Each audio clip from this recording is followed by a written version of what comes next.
For the first Essentials video of 2024, and the first Essentials video for absolutely ages, I think it's been nearly 3 months since the last one I did of these, to be honest with you. It's been a good while because December was occupied by all the list videos and all the other things that was going on during then. That's been absolutely ages since I took you guys on a journey of 5 essential blank blank blank. But for this particular video, the first one of 2024, we're going to be doing it a little bit differently. We're not doing essential albums, which is what I usually do for a particular genre or a particular sound in music that I like to talk about. Today we're doing 5 essential songs. We're doing songs this time, not albums. And we're still looking at a particular genre though, because we're going to be looking at new disco. I thought this genre particularly worked better as looking at 5 songs rather than albums. And I really want to talk about these songs, and I think they're all really, really bloody brilliant. So that is today's Essentials video. We're looking at new disco today, an expansion really of the disco genre being a huge part of the 70s and even 80s that I still have a soft spot for. I know there was a point in history where people really hated on disco and people wanted to kind of burn it to the ground, and there was a whole movement against disco at one point, which is insane, to be honest with you. But I think a lot of that style of music, a lot of that era has aged quite well. Not all of it's amazing, not all of it is brilliant, but I still really have a big soft spot for a lot of disco that, yeah, I don't think will ever be shaken away from me, to be honest with you. But new disco is, of course, a bit more of a futuristic spin on the genre, combining other elements, maybe electronic elements, maybe more just dance pop elements as well, kind of taking the genre to a bit more of a modern sound, I guess you could say.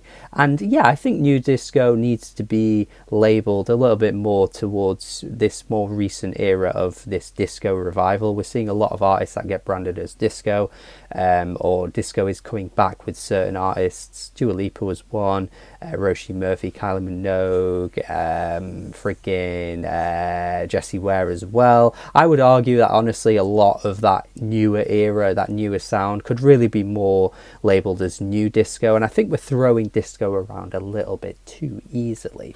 But regardless of all that, this is a style of music that I think is really fun, really accessible, really groovy, really danceable. And there were so many songs that I wanted to mention, and I might have to do another part 2 or part 3 at some point of this video because there were so many good songs. But today I'm giving you 5 essential. These aren't the 5 best ever. These aren't the 5 greatest top 5 ever. This is just 5 that I've picked that I want to talk about for this video. It's a matter on the dance floor, but you better not kill the groove. With the resurgence of Murder on the Dance Floor because of the Saltburn film, and also the fact that it's began to go viral through TikTok, it had to really start with Murder on the Dance Floor, didn't it, really? This is one of the biggest new disco songs at the moment, and maybe of all time, because of how big it was when it first came out, and how now once again 20 years later it's just as big, if not even bigger than it first was, which is insane to think, really. But this is an absolute classic. This track I've always loved, even before the days I even tried getting more into Sophie as an artist, who is really good, but she's got a lot of good albums. You should definitely check out more of her music. She's pretty varied as an artist too. Not every album sounds like this, or not every song sounds like this. The Make a Scene album from 2011, I think it was, that's a really good one from her. But of course, Murder on the Dance Floor is just so massive and so easy to just get sunken into the grooves. I absolutely love how British and like so particular her voice is. She's really leaning into her accent on this track, which I really like. She sounds really classy. She sounds really good on the beat. And yeah, man, this is just a great track. It's got one of my favorite pre-choruses of any song, to be honest, of any pop song. I think just even the chorus itself is brilliant, don't get me wrong, but the pre-chorus leading into it, that part is so good. The melody, that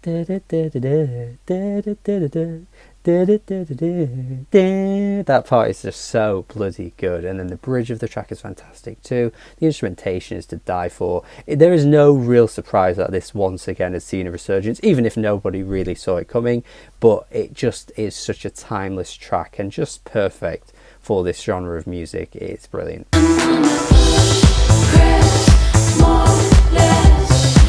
Jessie Ware got a brief mention at the start of this video, but she's getting a mention again, of course, with her career-defining song, Honestly, which feels instantly like a track that's just been with us forever. When I saw this live and saw her perform this live and saw the response of the crowd and just the way she just oozed with so much confidence performing this track, it really felt like a club classic that's just been out for decades. Like, it was such a surreal moment seeing this song live. It felt like it had just existed in music and had been around since the dawn of this genre or whatever, because it just feels like one of those songs. It just feels like a song that I can't remember what it was like without it before. It's just got the perfect bass groove. It's so beefy and banging and boomy. Like, again, seeing it live just really created that huge sound that this song has.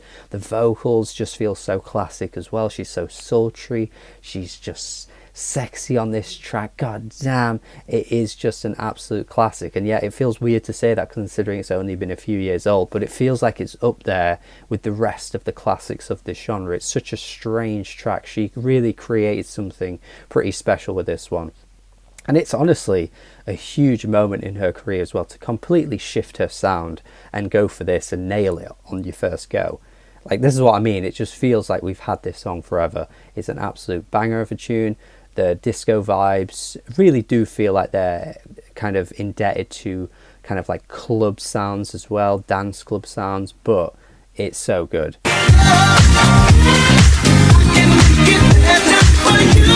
Annoyingly, with this track, you're going to struggle to find it on streaming, because to this day St. Pepsi's never dropped anything on any streaming services. You can only access really any of the music from this era on Bandcamp and then download it and put it into your Spotify or your Apple Music. It's pretty easy to do, but unfortunately you're not going to find this song as easy as the others, and it's annoying because this is probably the least recognizable song on this whole list, which is such a huge shame. But my god, when I tell you that this song is an anthem for the ages, this is an undeniable classic. This is more than 10 years old at this point. It easily fits into that classic caliber now because of how long it's been out. But good god, the vocal samples, just everything about this track just feels like so big and huge and danceable, and the groove is insane. What St. Pepsi created with this song is so special, man. It is just such an instantaneous smile on your face dance tune. And yeah, it probably could be more leaning towards the future funk sound, but I definitely think there's enough of a disco feel to this song, that kind of lively, huge energy feel to it, that makes it into this new disco category as well.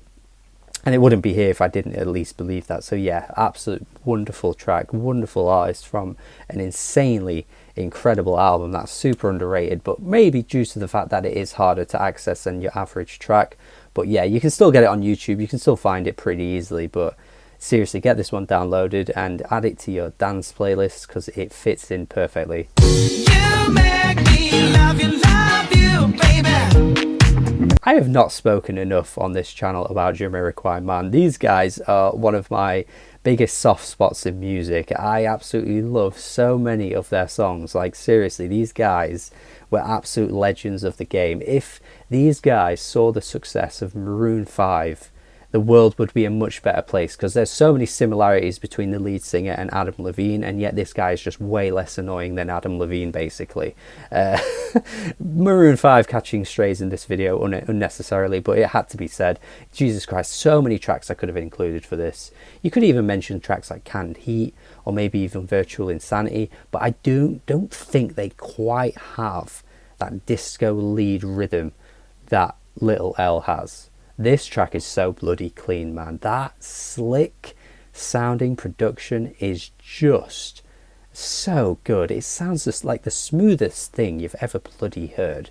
And these guys were only really big in the UK, so I think outside of that you're probably not going to recognise a song like this, but I do think it's one of those where it's like, if you're British, you're going to hear it, maybe not know it by name, but you're going to hear it and go, oh yeah, I remember this one. This is such a good little tune.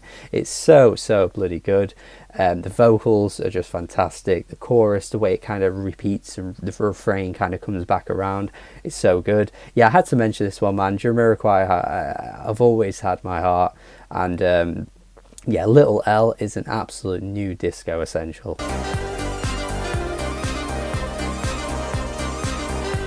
The fifth and final pick for this video, new disco essentials, has to be Todd Turge, Inspector Norse.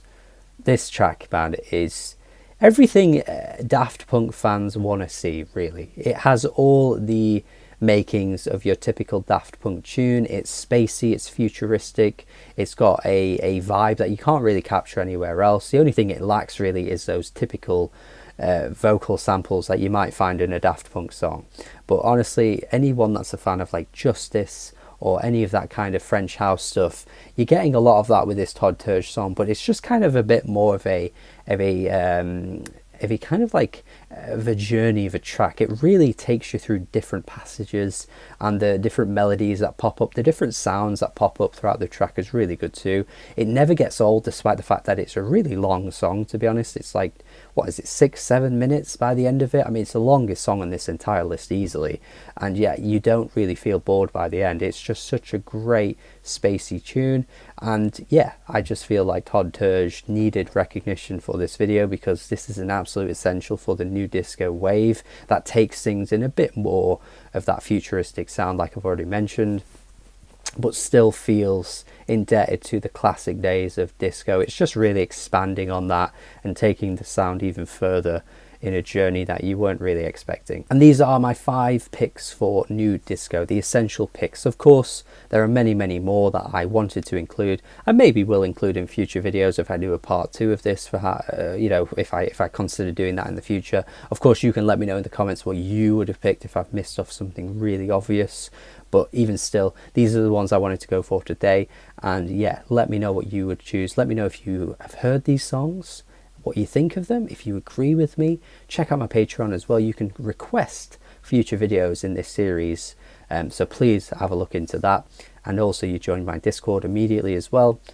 All other benefits that you can get from that as well. Subscribe, like the video, share it around, give it a bit of a boost. That would really help the channel. And have a good day. More importantly, please have a good day, and goodbye.